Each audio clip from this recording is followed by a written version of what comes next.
Recording in progress.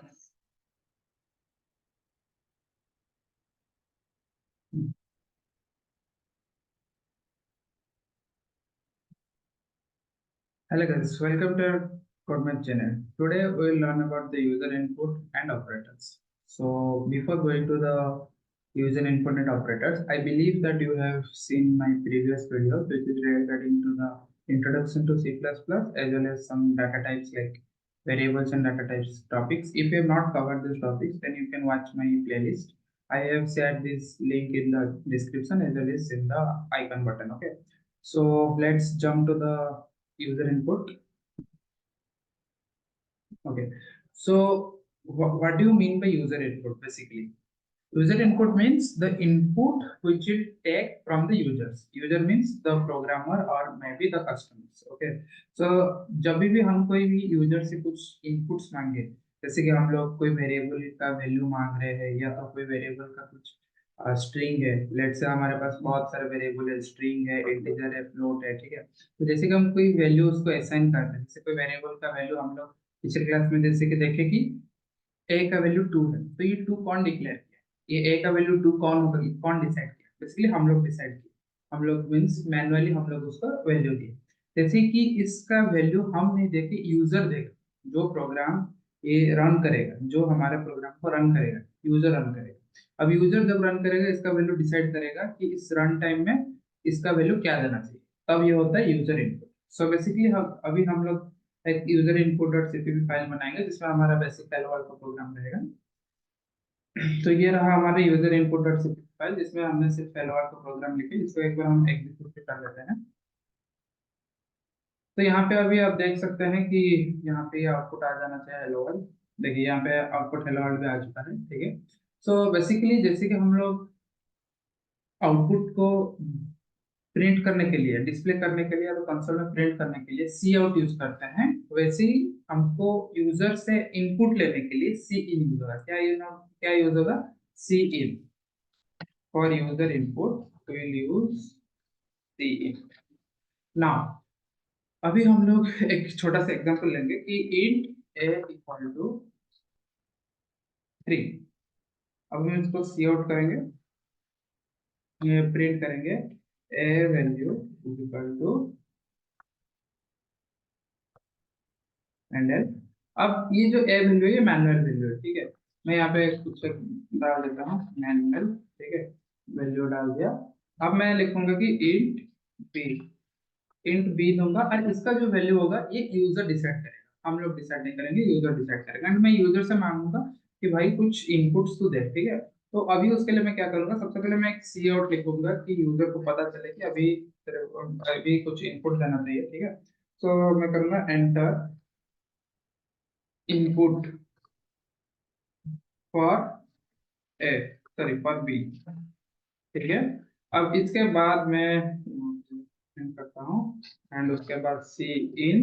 अब मेरे को इसको इनपुट लेना है। सबसे पहले क्या हो जाएगा हमारा आउटपुट, अभी सबसे पहले क्या होगा कि ए का वैल्यू 3 है, ठीक है। अब ये मैनुअली प्रिंट कर देगा ए का value, manually A value equal to 3। उसके बाद इंट बी हमने एक वेरिएबल लिया एंड जिसमें हमने बोले कि यूजर को कि ये हम डिस्प्ले कर दे, जो मैसेज उसको हम शो कर रहे हैं, ये शो करना जरूरी नहीं है, इट्स ए ऑप्शनल थिंग। अगर तुम्हें अपने प्रोग्राम को थोड़ा और मतलब इजी करना है रीड के लिए तो ये तुम डाल सकते हो, but it's just a message, optional message, ठीक है। तो इससे यूजर को पता चलेगा कि भाई मेरे को बी का इनपुट देना है, ठीक है, ये मैसेज हम लोग दे रहे हैं, ठीक है।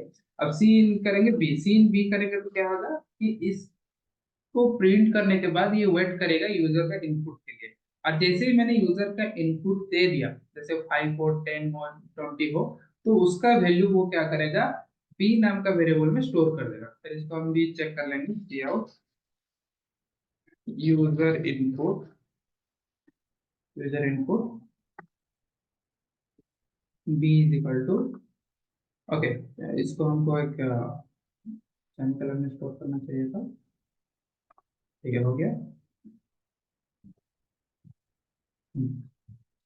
एंड देन नेक्स्ट लाइन, ठीक।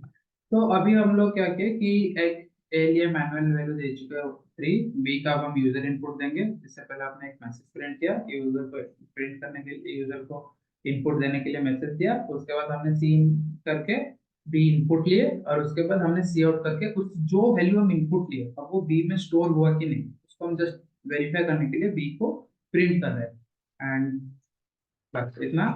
तो चलो इसको एक बार एग्जीक्यूट कर लिया जाए। तो यहाँ पे अभी हम लोग देख सकते हैं कि एंटर नहीं मारा था मैंने, हाँ। तो manual A equal to value 3।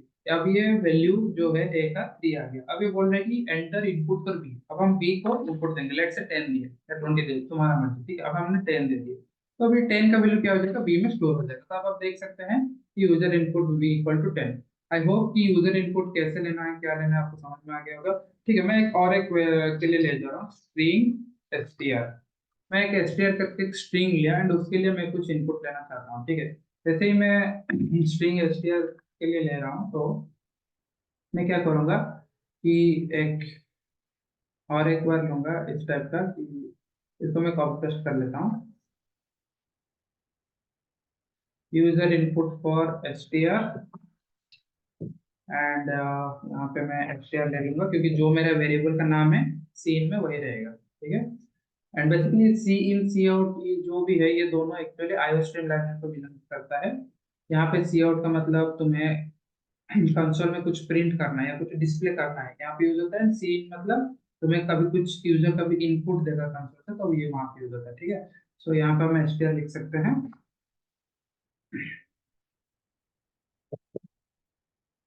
तो ठीक है, हमने अब एक स्ट्रिंग के लिए भी बना लिया है, बहुत आसान है, ठीक है। अब इसको हम रन कर दिए, एंटर इनपुट पर भी एक बार 20 ले लिए। तो जैसे मैंने एंटर किया तो देखिए यूजर इनपुट बी का वैल्यू भी 20 आ चुका है। एंड जैसे मैं स्ट्रिंग के लिए मैं कुछ लेता हूँ कि जैसे कि चिरंजीव, मैं अपना नाम ले लिया, तो यहाँ पे user input string is equal to Chiranjeev आ गया, ठीक है। आई होप आपका यूजर इनपुट क्लियर हो गया है। या तो मैंने इंटीजर का सिखा दिया, स्ट्रिंग का सिखा दिया, फ्लोट का, बाकी आप तो एक बार ट्राई करिए, it's homework for you. Okay, now let's go to the operator part. Before going to the operator part, पहले समझते हैं कि ऑपरेटर है क्या। इसके बाद हम लोग समझते हैं कि ऑपरेटर क्यों पढ़ना चाहिए, ठीक है।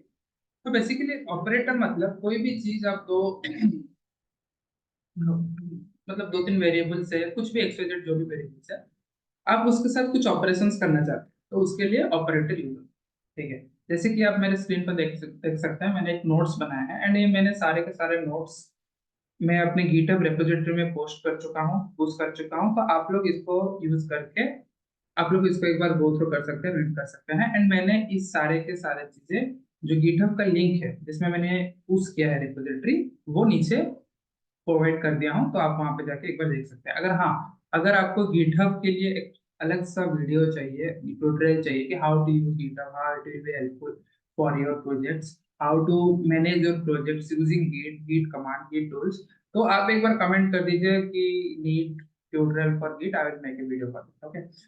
So coming to the C++ operators, basically operators are used to perform operations on variables and values.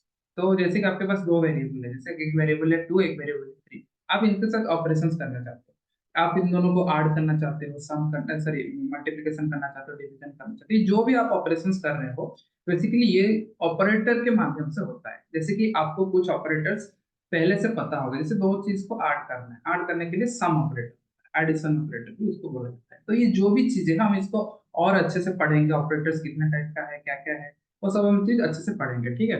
सो अभी के लिए हम लोग सबसे पहले समझते हैं कि ऑपरेटर्स जो सी प्लस प्लस में डिवाइडेड है, वो बेसिकली 5 टाइप्स ऑफ ऑपरेटर्स है। Arithmetic operator, assignment operator, comparison operator, logical operator, bitwise operator. अब अरिथमेटिक ऑपरेटर क्या है? अरिथमेटिक ऑपरेटर बेसिकली आपका मैथमेटिकल ऑपरेशंस के लिए। आप मैथमेटिकल ऑपरेशंस क्या है, जैसे कि एडिशन हो गया, सब्ट्रैक्शन हो गया, मल्टीप्लिकेशन हो गया, और डिवीजन हो गया, मॉड्यूलस हो गया, ठीक है। अब मैं एक एक करके एग्जांपल्स तुम्हें बता दूंगा कि कैसे ये ऑपरेटर्स काम करते हैं and how to use that.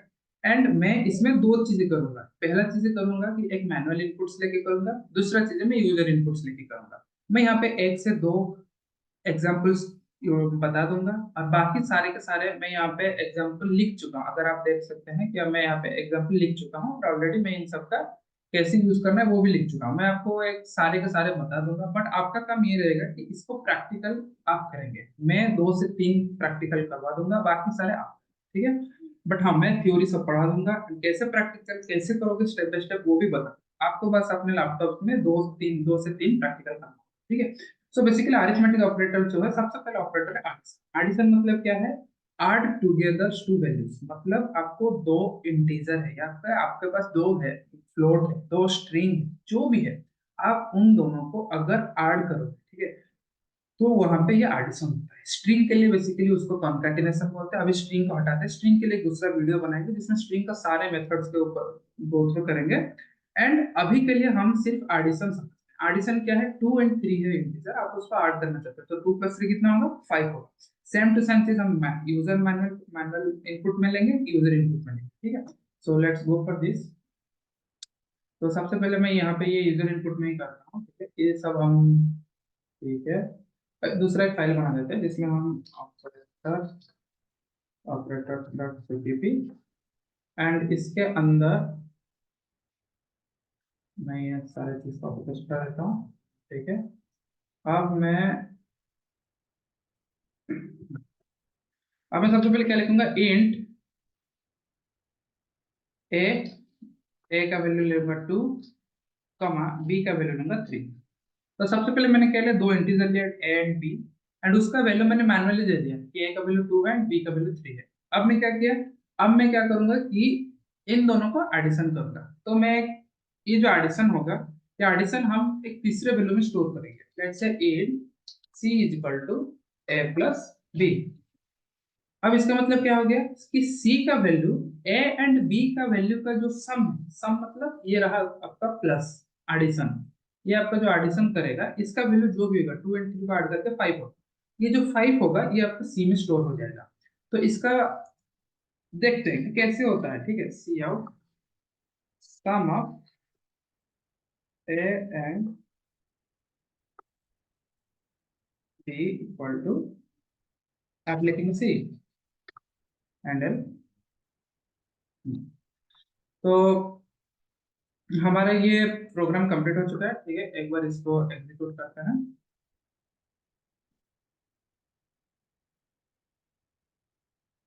ठीक है। अब आप देख सकते हैं कि sum of A and B equal to 5 कैसे हुआ कि ए का वैल्यू उसके पास 2 था, बी का वैल्यू उसके पास 3 था। उसने क्या किया? एडिशन किया ए प्लस बी को, जिसका वैल्यू 5 हुआ, एंड ये 5 जो है सी में स्टोर हो गया, ठीक है। एंड हम इस सी को यहाँ पे डिस्प्ले कर रहे हैं किसके माध्यम से?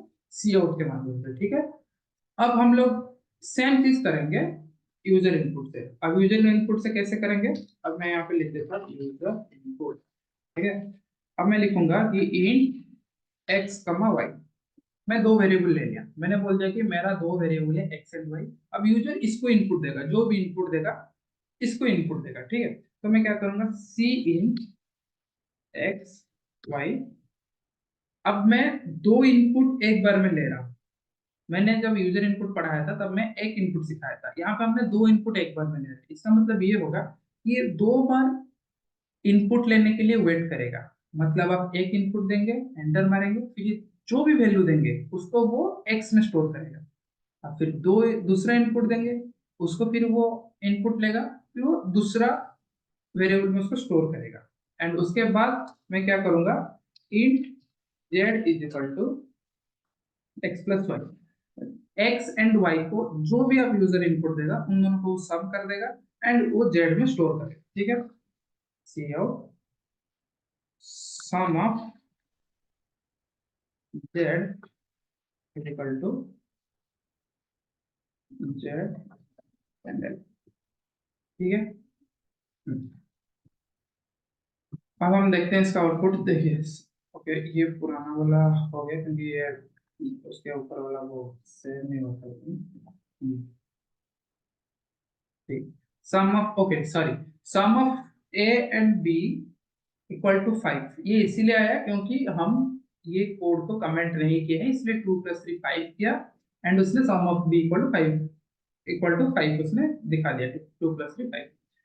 अब ये user input X and Y के लिए वो वेट कर रहा है। क्या कर रहा है अभी? एक्स एंड वाई के लिए। अब मैं एक्स के लिए वैल्यू 10 दिया, अब मैं स्पेस दूंगा, क्योंकि स्पेस के, जब भी मैं स्पेस दूंगा उसको पता चलेगा कि अभी दूसरा वेरिएबल का इनपुट है। अब मैं 20 लिखूंगा, मतलब ये 10 लेगा x में, y लेगा 20। 10 का वैल्यू x में स्टोर होगा और 20 जो है y में स्टोर होगा। अब z का काम क्या है, z of x plus y का जो भी समेशन होगा, यहाँ पे हम एक ऑपरेशन एडिशन ऑपरेटर यूज किया है, तो x प्लस y जो भी वैल्यू होगा वो z में स्टोर हो जाएगा। सो बेसिकली z का वैल्यू 30 हो जाएगा। तो सम ऑफ z इक्वल टू 30। अगर आपको यहाँ पे समझ में नहीं आया तो कोई बात नहीं, मैं आपको एक मैसेजेस के साथ विथ उसका वैल्यू इनपुट लेने के बाद उसका वैल्यू मैं प्रिंट करवा देता हूँ, जिससे आपको समझ आ जाएगा कि ये सही में इनपुट्स लेके एक्सेल वाई में स्टोर कर रहा है कि नहीं। एंड आप इसी माध्यम से डीबग भी कर सकते हैं। कभी कभी क्या होता है ना, कुछ बग आ जाता है, कुछ कोड में कुछ गलती करते हैं जिसके चलते आपको पता नहीं चलता कि कहाँ पे मेरा गलती है, तो आप इसको कैसे फिगर आउट करेंगे। तो उसके लिए आप इस तरह से आपको डिबग करना पड़ेगा हर एक वैल्यू को, जहां पे आपको जरूरत है कि इसको मैं चेक करता हूँ कि यहाँ तक मेरा कोड सही है कि नहीं, तो आप इसको इस टाइप का प्रिंट करके कोड को डिबग कर सकते हैं। तो बेसिकली मैं यहाँ पे सी आउट में लिखता हूँ एंटर एक्स वैल्यू, ठीक है। अब उसके बाद मैं क्या करता हूँ, एक्स लेता हूँ, ठीक है। एंड उसके बाद cout enter Y value, Y value,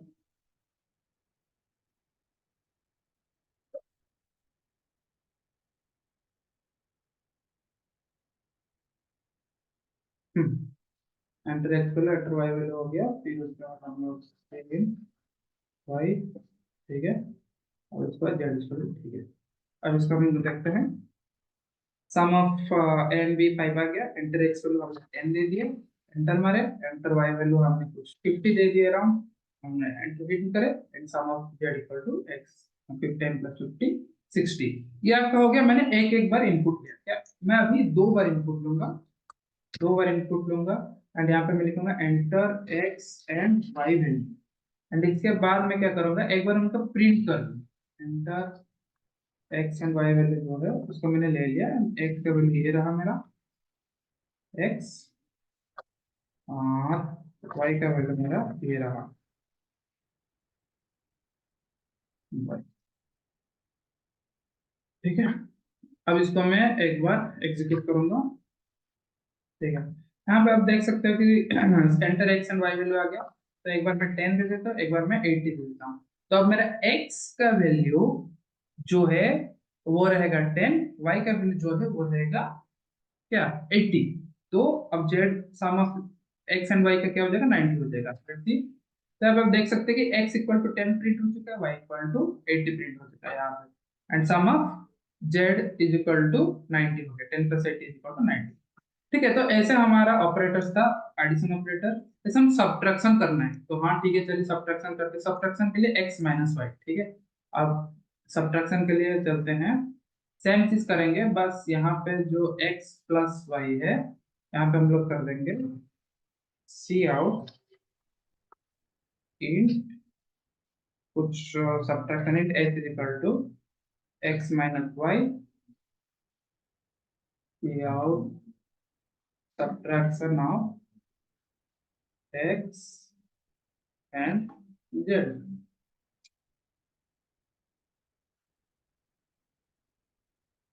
sorry x and y,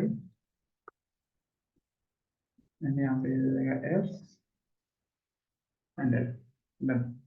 तो जैसे मैं इस कोड को एग्जीक्यूट करूंगा तो सबसे पहले ये मांगेगा कि x एंड y का वैल्यू 10 दे दिया मैंने, एंड x का वैल्यू 10 दे दिया, y का वैल्यू 5 दे दिया। तो इसका सम हो जाएगा 10 प्लस 5 15, एंड इसका सब्ट्रैक्शन हो जाएगा 10 माइनस 5 5। तो यहाँ पे देख सकते हो कि x का वैल्यू 10, y का वैल्यू 5 हो गया, sum of z equal to 15, and subtraction of x and y का हो गया इक्वल टू 5। 10 माइनस 5, तो 10 माइनस 5 15 हो गया, ठीक है। सॉरी 5 हो गया।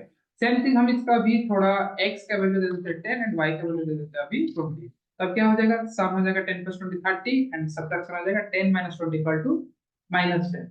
क्या हो जाएगा -10, क्योंकि 10 माइनस 20 आपका नेगेटिव नंबर है -10। तो क्या हम इसको एक पॉजिटिव एब्सोल्यूट वैल्यू ले सकते हैं। एब्सोल्यूट वैल्यू क्या है, कोई भी नेगेटिव नंबर को वो पॉजिटिव नंबर में कन्वर्ट करेगा। तो हम कैसे करेंगे, ए बी एस, ये इनबिल्ट कीवर्ड है या तो मेथड है जो कि आपका इनपुट इसके अंदर इंटीजर रहेगा, नेगेटिव या तो पॉजिटिव, और उसको पॉजिटिव में कन्वर्ट करेगा। जैसे कि आप सेम इनपुट हम लोग देंगे यहाँ पे, अभी यहाँ पे देख सकते हैं हम लोग अभी सेम इनपुट देंगे 10 + 20। यहाँ पे हमने 10 20 दिए थे और यहाँ पे भी हमने 10 20 दिए, बट यहाँ पे आप देखेंगे x का वैल्यू 10, y का वैल्यू 20 आएगा, सम ऑफ z 30 आएगा, but subtraction of x and y आएगा 10 आएगा। देख पा रहे हैं subtraction of x and y 10 आ रहा है, क्यों? क्योंकि इसने -10 का एब्सोल्यूट वैल्यू लिया। एब्सोल्यूट वैल्यू का काम क्या होता है कि उसको पॉजिटिव में कन्वर्ट करना, नेगेटिव को, और पॉजिटिव है तो पॉजिटिव ही रहेगा, ठीक है। सो ये आपका 10 आ गया, ठीक है। तो हमने अभी यूजर इनपुट लेके ऑपरेट, अब एडिशन सब्ट्रैक्शन आ गया। जैसे मल्टीप्लिकेशन का मल्टीप्लाई करना होता है, डिवीजन का काम डिवीजन, और मॉड्यूलस अभी मैं इन दोनों को दिखाता हूँ, मॉड्यूलस इंक्रीमेंट डिक्रीमेंट, ठीक है। सो मॉड्यूलस कैसा काम करता है एक बार चेक कर लेते हैं। सो बेसिकली मॉड्यूलस आपका क्या है, A M equal to modulus का जो ऑपरेटर जो सिंबल है x% y, ठीक है, x% y है। अब ये सी आउट,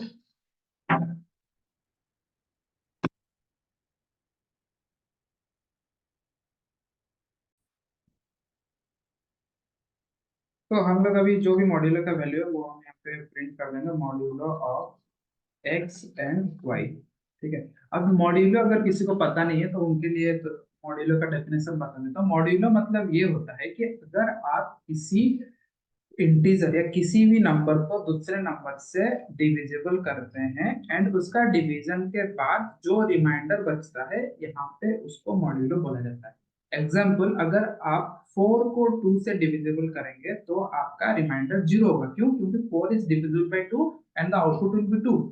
सो बेसिकली यहाँ पे आपका मॉड्यूलो 4 मॉड्यूलो 2 0 होगा। लेकिन यहाँ पे अगर हम एक दूसरा एग्जाम्पल लेते हैं 5, अगर 5 मॉड्यूलो 2 करेंगे, मतलब ये होता है कि 5 को 2 से डिविजिबल करने के बाद रिमाइंडर कितना बचता है। अगर हम 5 डिविजिबल बाय 2 करेंगे तो 2 आउटपुट आएगा, क्योंकि 2 × 2 4 हो गया, एंड आपका एक बच जाएगा रिमाइंडर। तो basically 5 modulo 2 is equal to 1, 1 into the remainder. So यहाँ पे हम लोग मॉड्यूलो मतलब जो रिमाइंडर होता है, तो यहाँ पे हमने m को प्रिंट कर दिया, ठीक है, ठीक है। अब हम अब हम इसका आउटपुट देखते हैं।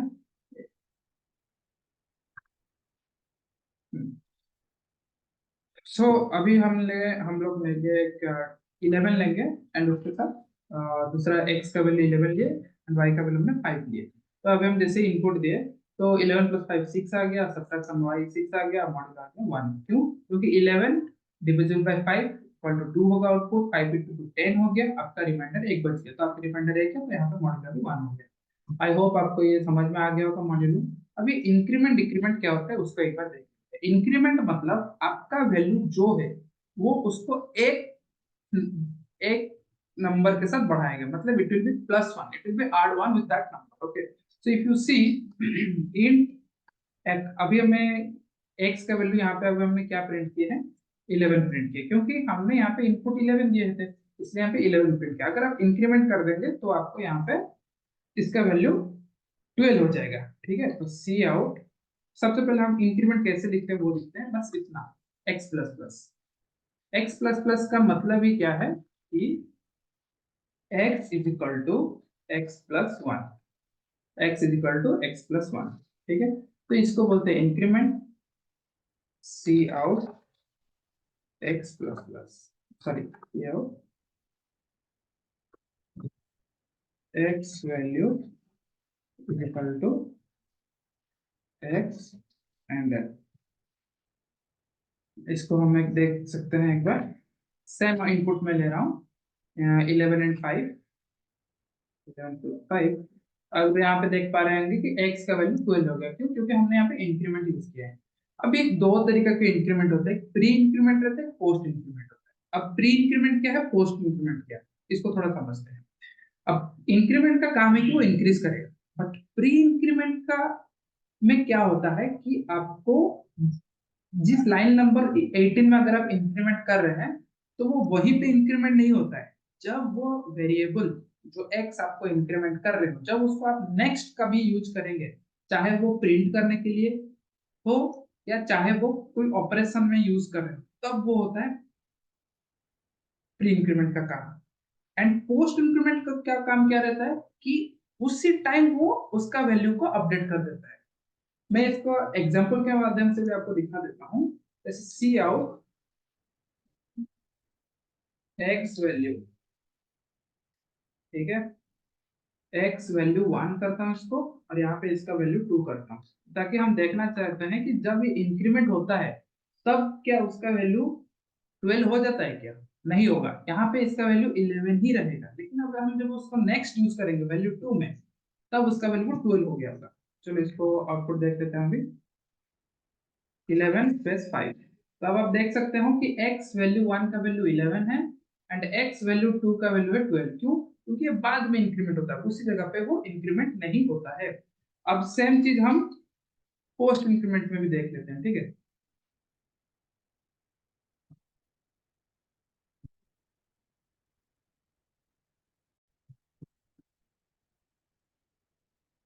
तो यहाँ पे मैंने छोटा सा गलती किया है कि ये जो भी मैंने बताया बेसिकली पोस्ट इंक्रीमेंट का है, नॉट प्री इंक्रीमेंट, ठीक है। यहाँ पे मैं लिख देता हूँ, ठीक है, ताकि थोड़ा कंफ्यूजन हो गया होगा।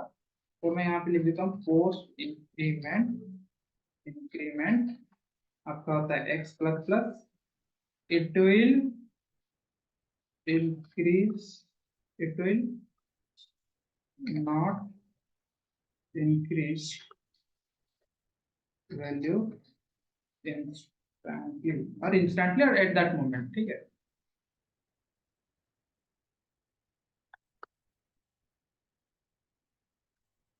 एंड पोस्ट, ये होता है आपका पोस्ट इंक्रीमेंट। पोस्ट इंक्रीमेंट का ये था आपका एग्जांपल। सेम चीज हम लोग क्या करेंगे, प्री इंक्रीमेंट में देखेंगे, ठीक है। अब प्री इंक्रीमेंट, प्री इंक्रीमेंट में आपका क्या रहता है, plus plus x, plus plus x मतलब वो पहले इंक्रीमेंट होगा और बाद में कहीं यूज होगा। एंड प्लस प्लस एक्स से होता है and it will increase by 1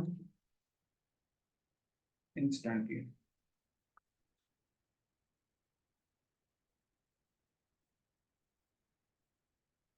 ठीक है। इसका भी हम देखते हैं, जैसे इसको हम अभी देखेंगे जेड के साथ, ठीक है, वाई के साथ। तो सी आउट वाई वैल्यू 1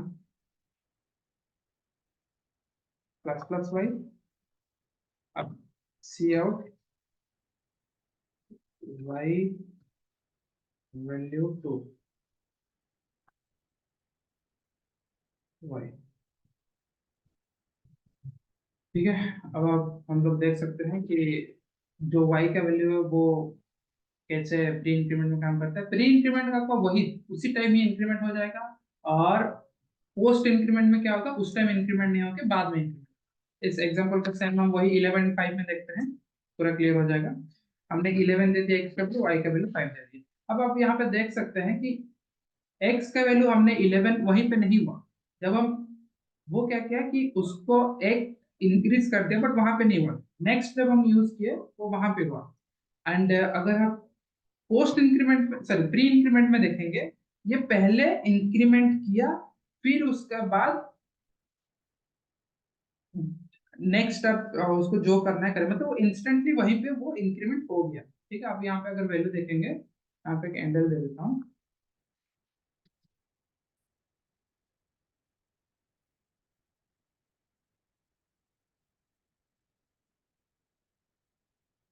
हम्म, 11 + 5, सो बेसिकली आप देख रहे हो कि यहाँ पे 11 है और यहाँ पे 12, ये रहा आपका पोस्ट इंक्रीमेंट और ये रहा आपका प्री इंक्रीमेंट। प्री इंक्रीमेंट में वही टाइम उसी टाइम इंक्रीमेंट हो जाता है, और पोस्ट इंक्रीमेंट में बाद में नेक्स्ट जब आप यूज करेंगे तब इंक्रीमेंट होता है। जैसे मैंने यहाँ पे इंक्रीमेंट का एग्जांपल दिया, सेम टू सेम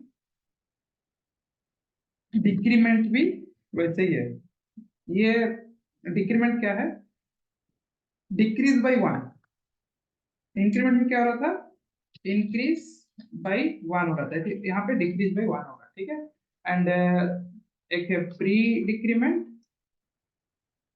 जिसका ऐसा होता है कि माइनस माइनस एक्स, एंड एक होता है पोस्ट डिक्रीमेंट, शॉर्ट फॉर्म में से डीसी लिख दे रहा हूँ, एंड ये रहेगा आपका x माइनस माइनस, ठीक है। एंड ये हो गया आपका, एंड आप इसका आपका ये होमवर्क रहेगा कि मैंने इंक्रीमेंट समझा दिया और डिक्रीमेंट भी समझा दिया। चलिए मैं एक डिक्रीमेंट समझा देता हूँ। जैसे कि मैं अभी x माइनस माइनस करूंगा तो क्या हो जाएगा, नहीं मैं ठीक है x माइनस माइनस करूंगा तो क्या हो जाएगा। अभी मैं सेम इनपुट के साथ जा रहा हूँ, 11 है मेरा, 11 अभी मेरा 12 हो गया है, बेसिकली 12 हो गया, तो यहाँ पे ये डिक्रीज नहीं होगा। जब मैं उसको सेम चीज करूंगा कि इसको मैं यहाँ पे भी प्रिंट कर देता हूँ।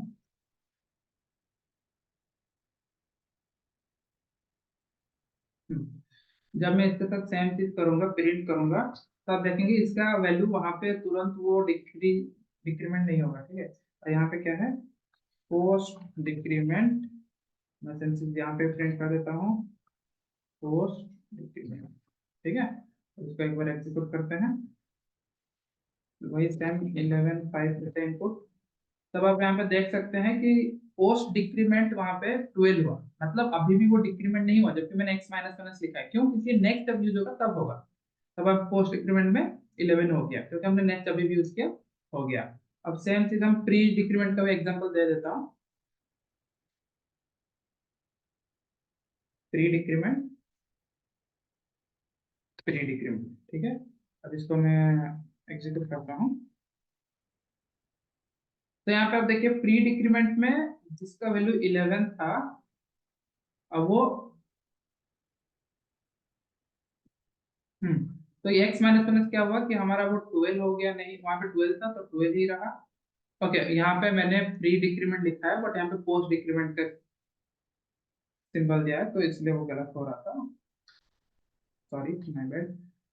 Now it is work.